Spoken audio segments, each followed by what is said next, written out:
Jesus é o Filho da bênção. Então diga: em nome de Jesus eu estou livre.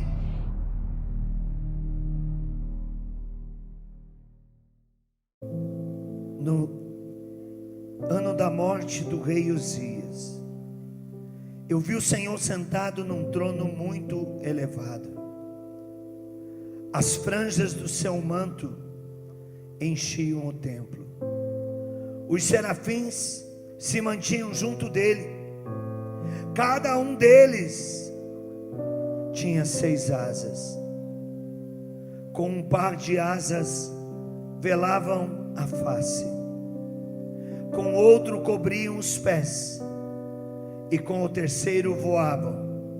Suas vozes se revezavam e diziam: Santo, Santo, Santo é o Senhor, Deus do universo. A terra inteira proclama a sua glória. A este brado as portas estremecem, e seus gonzos, e a casa encheu-se de fumo. Ai de mim, gritava eu, estou perdido, porque sou um homem de lábios impuros, e habito com um povo também de lábios impuros. E entretanto meus olhos viram o Rei, Senhor dos exércitos. Porém um dos serafins voou em minha direção, trazia na mão uma brasa viva, que tinha tomado do altar com uma tenaz. Aplicou-a na minha boca e disse: tendo esta brasa tocado teus lábios, teu pecado foi tirado, tua falta foi apagada. Ouvi então a voz do Senhor que dizia: quem enviarei eu? E quem irá por nós? Eis-me aqui, disse eu, enviai-me. Vai, pois, dizer a este povo: Deus disse: escutai sem chegar a compreender, olhai sem chegar a ver. Obedeça o coração desse povo, endurece-lhe os ouvidos, fecha-lhe os olhos, de modo que não veja nada com os olhos, não ouça nada com os ouvidos, não compreenda nada com o seu espírito, e não se cure de novo, até quando o Senhor disse. E ele respondeu: até que as cidades fiquem devastadas e sem habitantes, as casas sem gente e a terra deserta, até que o Senhor tenha banido os homens e seja grande a solidão da terra. Se restar 1/10 da população, será lançado ao fogo, como terebinto e carvalho, cuja linhagem permanece quando são abatidos. Sua linhagem é um germe santo. Meus irmãos, pode sentar. Eu não sei se você tem noção do que Deus fez agora, mas uma coisa eu te digo: você vai ver o Brasil prosperar. Aleluia, glória a Deus. Eu não sei se você tem noção, se até hoje você vivia na fartura, fartava tudo na tua vida. Hoje você vai viver na fartura de ter como ajudar quem não tem, e nunca faltará nada para você e para sua família, porque o Deus imbatível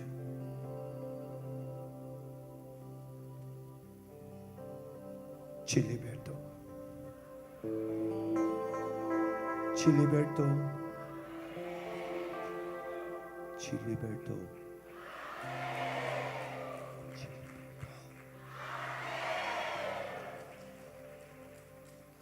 E digo mais: esse mesmo Deus colocou a brasa do Espírito sobre a tua língua, e a tua língua se soltou, e a partir de hoje você vai ser profeta. Eu via é tremendo. Eu via pessoas indo para as praças evangelizar. Eu via pessoas indo para todos os cantos, para as ruas, colocando imagem, cruz nas paredes de sua casa, para quem passar na frente de sua casa, dizer: aqui é de Jesus Cristo. Eu via pessoas colocando aquela estampa de Nossa Senhora nas suas casas, dizer: Maria é minha mãe.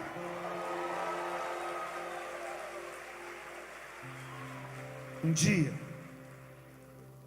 um padre chegou, quase sem fôlego, correndo na sacristia, na missa do Padre Pio, e falou: Padre Pio, eu vou pregar para os padres agora, eu preciso de uma pregação poderosa de Nossa Senhora. E ele não deu muita bola para o padre, falou assim: Maria é tua mãe.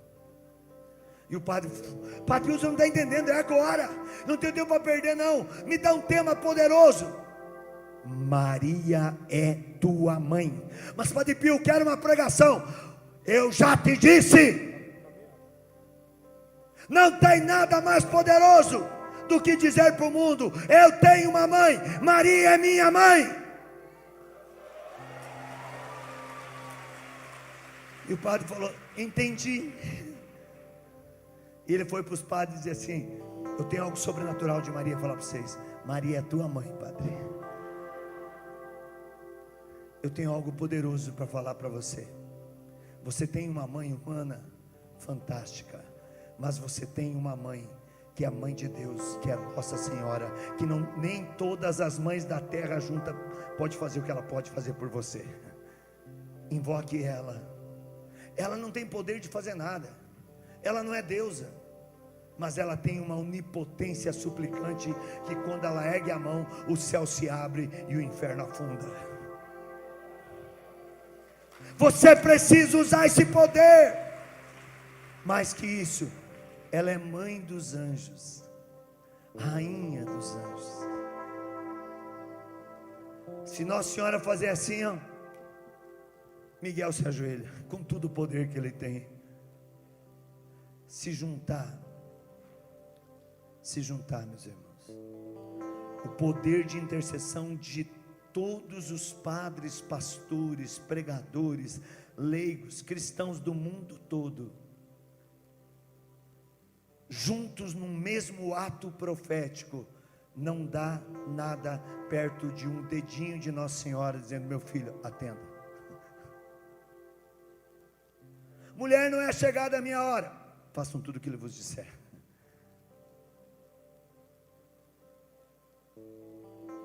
Mas para isso eu tenho que viver o que o evangelista nos ensina. João 19: mulher, eis aí teu filho. Filho, eis aí tua mãe. Aonde Nossa Senhora põe a mão, Satanás não põe a pata. Se verdadeiramente Nossa Senhora é a mãe do Brasil, e ela o é, Satanás não pode reinar. Tem que ser um ato de fé.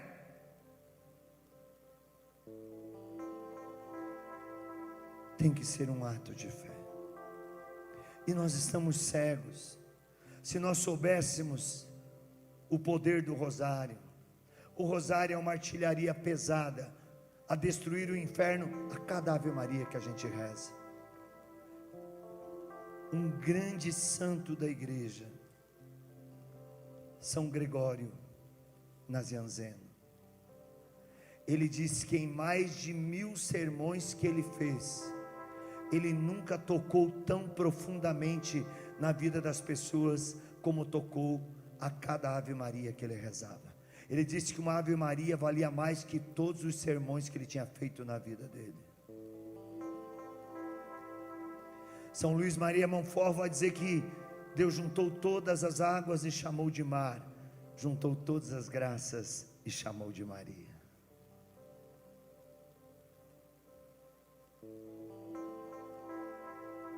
Se você conversa com um irmão evangélico, às vezes eu amo eles, eu tenho muita amizade com pastor, com gente. Tem alguém de outra denominação além da cristã, além da igreja católica aqui dentro? Erga a mão.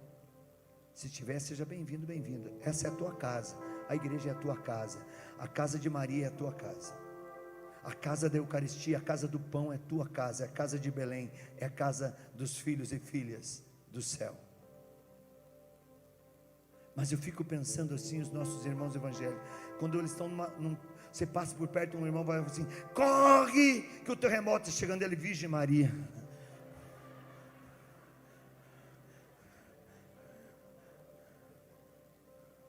Olha, vai cair um raio, Nossa Senhora me acuda. Uai, mas não gosto de Nossa Senhora. Mas isso até que passa. Isso pode ser até por ignorância, por falta de entendimento, porque talvez não recebeu uma doutrina sadia, como está na Bíblia, como está na palavra de Deus. Mas o que me dói é pensar que eles talvez vão chegar no céu com muito mais facilidade do que nós, porque eles têm um grande fervor espiritual. Mas eles só entrarão no céu se passarem pela porta, e a porta do céu é Maria. Aquilo que eles rejeitaram vai ter que se abrir para eles entrar, e eles vão ter que dizer: perdão, mãe, porque eu fui tão ignorante de te rejeitar. Meu irmão, minha irmã, se nós temos o poder dos anjos para combater por nós, nós temos Maria como porta do céu. Maria como porta do céu.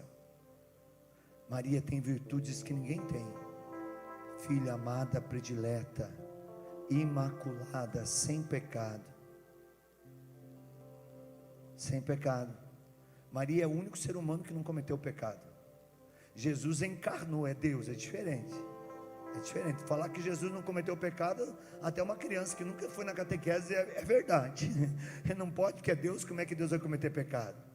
Agora, dizer que tem uma mulher que é imaculada, concebida sem pecado, viveu sem pecado, ao ponto que não passou pelo vale da morte, mas foi assunta ao céu, porque nós professamos isso. Ela foi elevada ao céu, ela não desceu à mansão dos mortos. Maria subiu direto para o céu, em corpo, em alma, e é por isso que nós temos as aparições até hoje. É por isso. Nossa Senhora pode voltar, quem morreu não volta.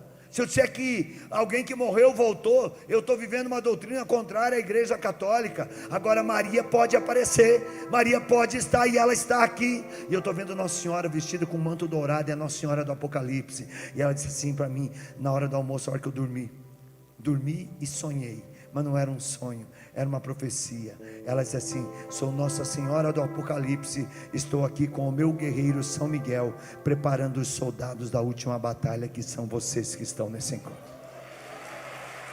Ela pode vir, ela vem a hora que quer, ela aparece do jeito que quer, porque ela não cometeu pecado. Agora eu e você, pobres pecadores, precisamos pedir que Deus tire as máscaras dos nossos olhos. Tem uma pessoa que está sentindo muita azia agora. Você está sendo libertado. Você tomou um líquido que alguém colocou gotas de veneno para te matar, e você está sentindo uma queimação muito grande. Deus está te dando o livramento da morte. Ele está descontaminando você desse veneno. Quem é essa pessoa? Está queimando o teu peito. Quem é?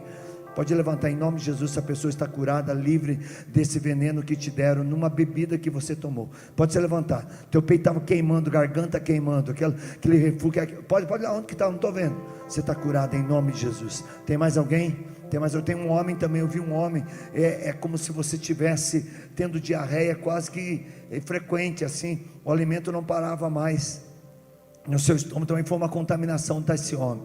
Pode levantar. Pode levantar em nome de Jesus. Onde está esse homem? Levanta filho, levanta. Ou você que está orando pelo seu marido, pelo seu filho, pelo seu pai, um homem da sua casa que está com essa diarreia constante, que o alimento já não parava mais, ele está sendo libertado agora, em nome de Jesus, filha. Quem é seu pai? Seu marido. Teu pai, ele está livre em nome de Jesus, para a glória do Senhor. Teu pai nasceu que mês mesmo? Junho, mês do Sagrado Coração de Jesus. Pelo coração de Jesus ele foi libertado, em nome do Senhor. Glória a Deus. Olha, às vezes a gente não entende, a gente fica cego, porque o demônio vai nos dominando territorialmente. Neste livro, Libertando Locais Contaminados pelo Demônio, entre tantos testemunhos, eu conto um que a gente viveu com o Padre Rufus, na tríplice fronteira, Paraguai, Brasil e Argentina. Nós atendíamos uma jovem que tinha um caso de possessão terrível, e os seus pais, um era argentino, outro era paraguaio, e ela tinha nascido no território brasileiro. E o Padre Rufus conduzia a oração de exorcismo no território do Brasil. Ela estava livre. Se ela passasse para o território da Argentina, ela ficava contaminada. Fazia oração no território da Argentina, ela era libertada. Se passasse para o território do Paraguai, ela estava possessa dos mesmos demônios. Então o Padre Rufus, num ato profético, determinou que os demônios dissessem quem eles eram, e eles chamaram legião de demônios territoriais. Legião de demônios territoriais. E disseram ao padre: não adianta, porque se você nos tirar aonde ela está, ela pisa no território que está dominado, e nós vamos tomar posse dela de novo. Então o padre levou essa jovem para aquele ponto que é tipo um triângulo que tem da tríplice fronteira, onde encontra as 3 pontos: Brasil, Paraguai e Argentina. E ali o padre fez um ritual de exorcismo e mandou os demônios ir saindo. Gente, ele dizia: eu estou vendo os demônios sair enfileirados, mas todo o território dominado que estava sobre essa filha foi quebrado. Satanás não tem mais o domínio.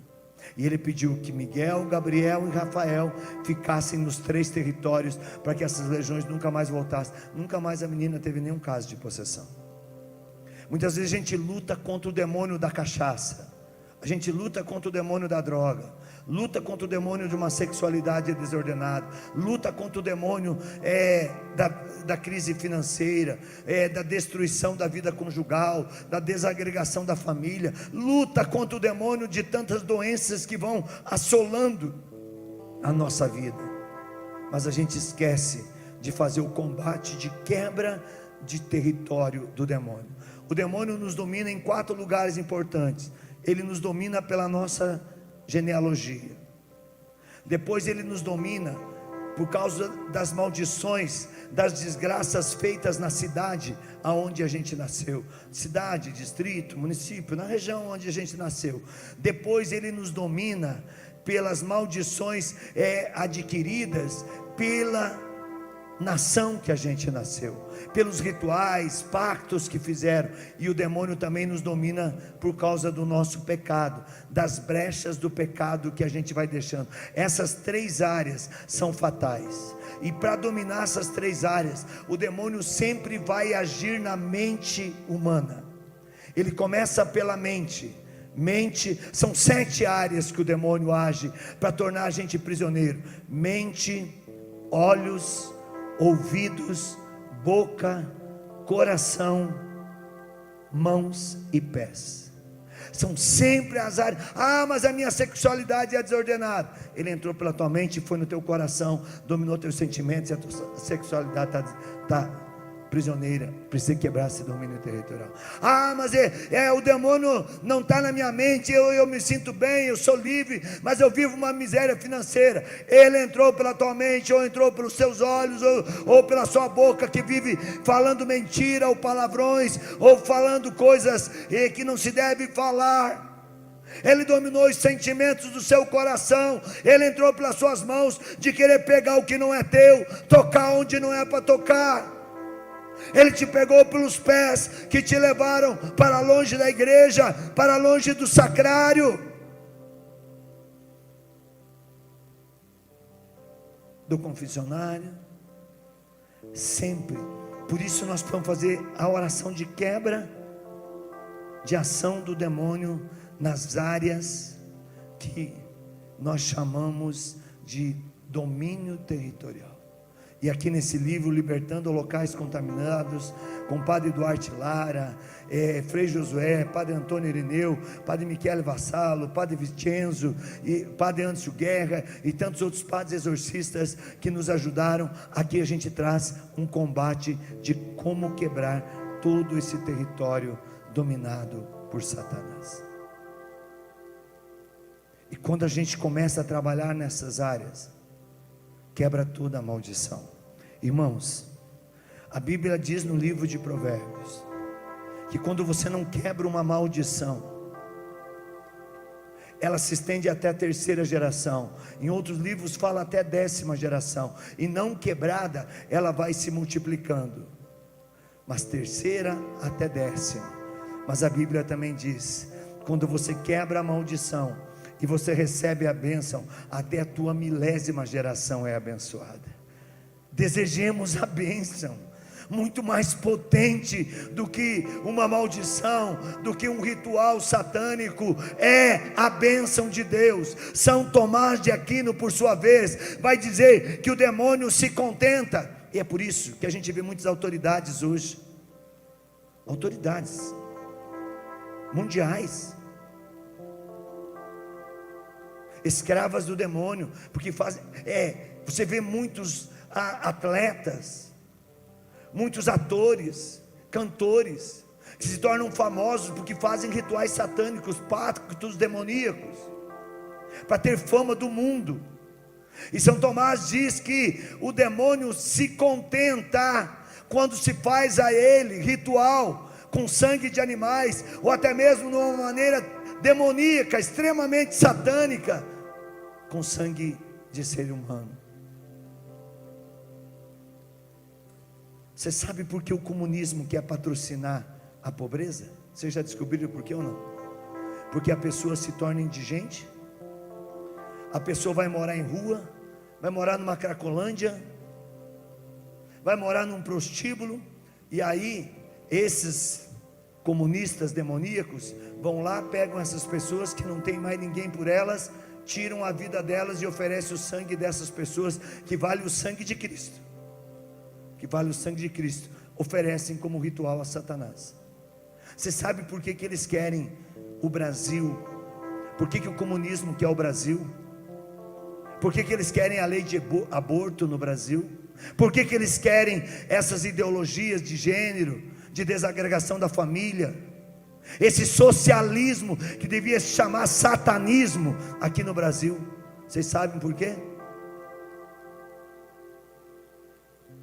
Eu vou falar de dados científicos, depois volto em São Tomás. Me desculpe, eu preciso me alongar um pouquinho mais, me dá mais 5 minutos, que agora eu quero entrar num fator importante, que às vezes você e eu ignoramos.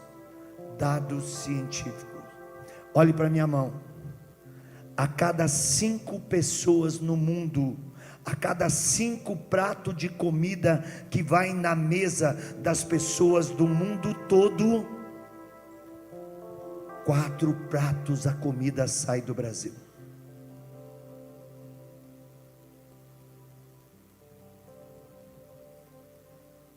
Vocês estão entendendo? Se eu tornar esse país miserável, se eu tornar esse país de guerrilha, se eu tornar esse país de igrejas fechadas, de sacerdotes martirizados, eu mato o mundo de fome. As pessoas vão se revoltar contra Deus. É uma jogada. E nós estamos indo aí seguindo, feito bobo da corte. Eu estou com B, eu estou com C, eu estou com A, eu estou com D, eu estou com K, eu estou cagado, eu estou mijado, eu estou... Outro dado científico: remédios para tratar o mundo de todas as doenças que estão e as que chegarão. O Brasil é o único país do mundo que tem no seu solo insumos que podem tratar todas as doenças do mundo. É o único país. Que é outro dado científico: se acabar a água no mundo, se parar de chover, só o rio Amazônia pode dar 1 litro de água a toda a população do mundo por mais de 25 anos, só o rio Amazonas. Vocês estão entendendo? Se você pegar um outro dado científico maior ainda, o lençol de água que existe debaixo do solo brasileiro é o equilíbrio do mundo todo. E aí eu podia entrar em outros dados. Eu posso ter cara de jegue, mas eu estudo. Quando as pessoas, ironia é inconsequente, irresponsável. Lá na roça, meu pai me ensinou a dizer assim: quando o leitão se deita, ele se faz de sonso para mamar deitado. Eu me faço de leitão para mamar deitado, de jumento, de jegue, de sem conteúdo, só para as pessoas deixar que eu fique no meu choralabaralabaralabarala, sapecando o mundo com o fogo do Espírito Santo. Eu não quero ser o mais sábio, nem o mais inteligente, nem o mais conhecedor. Eu quero ser santo. Eu não quero ser aplaudido e nem ser conhecido como um grande pregador. Eu quero ser escravo do Espírito Santo. O Brasil tem tantas riquezas, tantas riquezas. Se vocês imaginar, vou citar um país, Estados Unidos, ele já aproveitou 97% do seu solo produtivo, e nenhum país pode passar de 93%. Os Estados Unidos hoje já dominado pelo comunismo. Diz que o Brasil está estragando com a natureza. Eles já ultrapassaram, eles tinham que recuar. Sabe quanto por cento o Brasil ocupou do seu solo até hoje, solo produtivo? Diga um número, para não demorar. O Brasil ocupou 7%. Nós temos mais, para chegar a 93%, faz a conta, 84% de solo para ser explorado. Não venham me dizer que o Brasil está causando poluição no mundo. Outra coisa que é uma aberração, Bento XVI nos ensina isso. A igreja não foi criada para salvar árvores, a igreja foi criada para salvar almas. Uma árvore salva a preço de vida vai morrer, mas um cristão batizado no Espírito, salvo do pecado, vai salvar a natureza, porque ele sabe que tudo é criatura, é a criação de Deus. Então o mundo não precisa de reformadores, o mundo não precisa de sindicalistas, o mundo não precisa de comunistas, o mundo não precisa de socialistas, o mundo precisa de santos.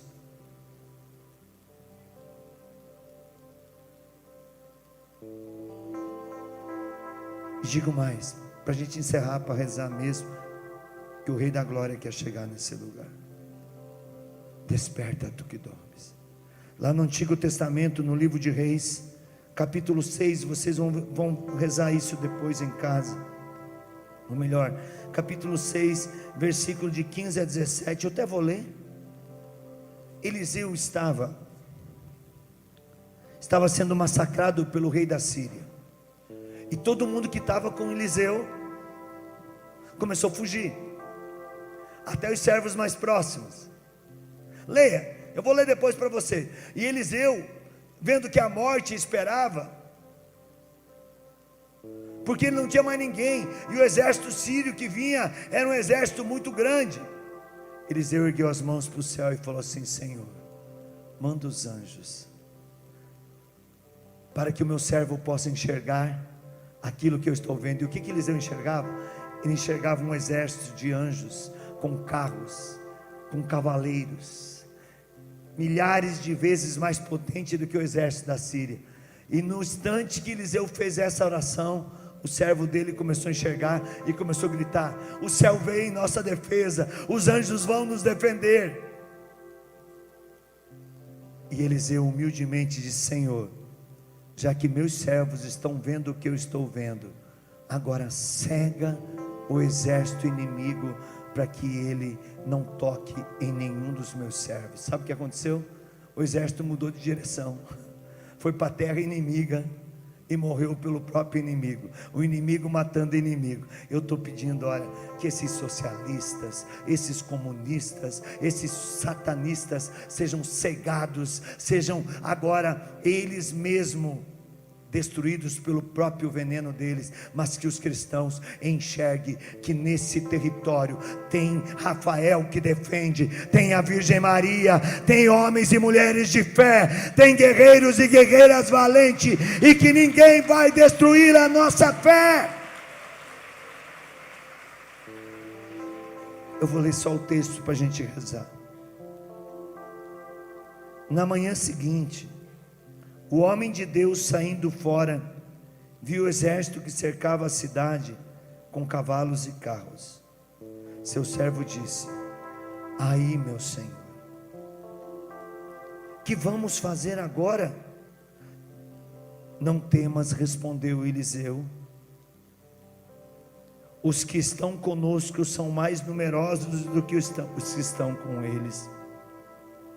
Orou Eliseu e disse: Senhor, abri os olhos, para que o meu servo veja o que eu estou vendo. O Senhor abriu os olhos do servo, e este viu um monte cheio de cavalo e carro de fogo ao redor de Eliseu. Entretanto, os sírios desciam para ele, e Eliseu orou ao Senhor, dizendo: feri de cegueira estes homens. E o Senhor, ouvindo a prece de Eliseu, feriu-os de cegueira. E Eliseu disse-lhes: não é por aqui o caminho, nem é esta a cidade. Segui-me, vou conduzir-vos ao homem que buscais. E os levou a Samaria. E aí continua. Lá Eliseu mandou que eles abrissem os olhos, e era inimigo combatendo inimigo. Não se preocupe, não queira lutar contra essa estrutura que está aí. Nós não precisamos lutar, nós precisamos orar, porque os anjos vão lutar por nós. Nós não precisamos entrar na guerra, nós precisamos entrar na fé, e os anjos de Deus vão combater, e o inimigo vai tombar. Deixa eu te dizer um segredo: gigantes não foram feitos para te destruir, mas para conhecer o poder de teu Deus, e pela tua autoridade espiritual serem tombados, como Davi tombou o gigante Golias. Eu vou dizer mais uma coisa: você e eu não nascemos para o inferno, nós nascemos para o céu. Então, orar sempre, desistir jamais, louvar sempre, murmurar nunca. E murmurar é um pecado grave. Depois de nós olharmos, ver o que o Senhor fez por nós no madeiro, se nós continuarmos sendo homens e mulheres da murmuração, nós não merecemos o céu, porque é negar gravemente a grandeza do ato de amor e de misericórdia que Deus deu à humanidade, morrendo na cruz e ressuscitando. Diz a palavra de Deus que o último veneno e o mais terrível veneno para os filhos de Deus é a morte. Jesus venceu a morte, e quem está com Jesus não terá morte, mas terá vida eterna. Ele já venceu o pior dos inimigos, e eu e você ainda continuamos mornos, tíbios, acovardados. Desperta, tu que dormes, os anjos combatem por você.